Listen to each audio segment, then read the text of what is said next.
Baik, assalamualaikum warahmatullahi wabarakatuh. Di sini saya akan melakukan podcast dengan judul pertama yaitu membangun relasi yang kuat.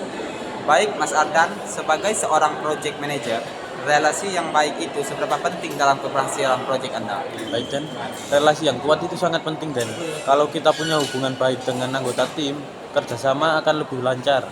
Saya pernah memimpin proyek besar di mana relasi yang solid membuat kita bisa menyelesaikan proyek lebih cepat dari target. Wah, keren banget ya Mas Ardan. Baik, kalau Mbak Naswa sebagai anggota tim kreatif, bagaimana cara membangun relasi dengan anggota tim lain, terutama yang berada di divisi? Menurutku, membangun relasi itu dimulai dengan komunikasi yang jujur dan saling menghormati. Aku juga suka menunjukkan apresiasi kecil, misalnya bilang terima kasih setelah diskusi. Hal sederhana itu bisa bikin hubungan menjadi lebih dekat. Oke, baik. Menurut Mas Raffi, apa tipsmu untuk membangun relasi yang lebih baik, terutama untuk orang-orang yang baru bergabung dalam sebuah tim? Mungkin kalau tips utama saya adalah tunjukkan empati dan keinginan untuk belajar. Jangan langsung berasumsi, tapi cobalah mendengar lebih banyak. Orang yang merasa didengarkan biasanya lebih mudah membangun hubungan baik antara orang lain. Oke, baik. Kita akan lanjut ke judul yang kedua yaitu kerja sama dalam tim. Nah, Mas Ardan, apa tantangan terbesar yang pernah kamu hadapi saat memimpin tim dan bagaimana kamu mengatasinya, Mas? Jadi, Dan, tantangan terbesar itu biasanya ada di perbedaan gaya kerja. Ada anggota tim yang suka kerja cepat, ada juga yang lebih perfeksionis. Solusinya adalah bikin aturan main di awal proyek supaya semua orang tahu ekspektasi dan batasannya. Oke, menarik juga ya. Eh, Mbak Naswa, pernah nggak menghadapi situasi sulit dalam kerja sama tim? Gimana cara Mbak Naswa menghadapinya? Waktu itu adalah salah satu anggota tim yang sering telat mengerjakan tugas, dan itu bikin frustasi. Tapi aku belajar kalau penting untuk bicara langsung secara baik-baik. Setelah diskusi, ternyata dia punya kendala teknis yang sebelumnya nggak ada di tempat. Oke, baik Mbak Naswa. Mas Raffi, dari sisi HR, apa yang perusahaan bisa lakukan untuk mendukung kerja sama dalam tim? Mungkin dalam perusahaan harus menyediakan platform untuk kolaborasi seperti tools management, proyek, atau sesi team building.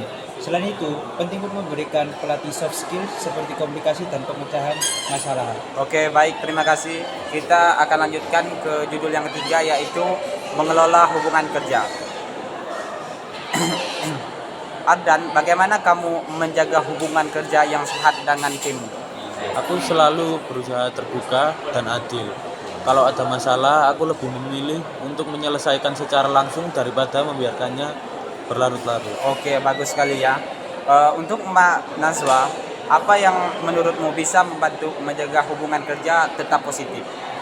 Menurut saya, saling menghormati adalah kunci. Kita harus ingat kalau setiap orang punya kontribusi sekecil apapun itu. Oke, baik. Untuk Mas Raffi, bagaimana cara mengelola konflik dalam hubungan kerja supaya tetap profesional? Langkah saya adalah jangan langsung menyalahkan. Identifikasi masalahnya dulu, lalu ajak semua pihak yang terlibat untuk diskusi. Fokus pada solusi, bukan pada siapa yang salah. Oke, baik. Terima kasih ya kepada Mas Ardan, Mas Raffi, dan juga Mbak Naswa. Sebelum kita akhiri, aku minta masing-masing dari kalian bertiga memberikan satu tips praktis untuk membangun relasi kerjasama tim atau mengelola hubungan kerja. Kalau menurut saya, bangun kepercayaan. Kalau tim percaya pada pimpinannya, mereka akan lebih termotivasi. Oke, baik. Mbak Naswa? Menurut saya, jangan lupa untuk menghargai perbedaan, itu bisa jadi kekuatan tim.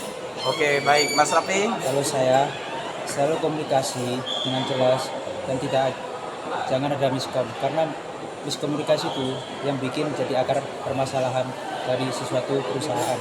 Oke, baik. Terima kasih ya untuk Mas Ardan, Mbak Naswa, dan Raffi atas diskusi di luar biasa hari ini. Semoga teman-teman mendengarkan bisa mendapat insight baru tentang membangun relasi kerjasama tim dan mengelola hubungan kerja. Sampai jumpa di lain waktu ya Mas. Oke, terima kasih. Terima kasih.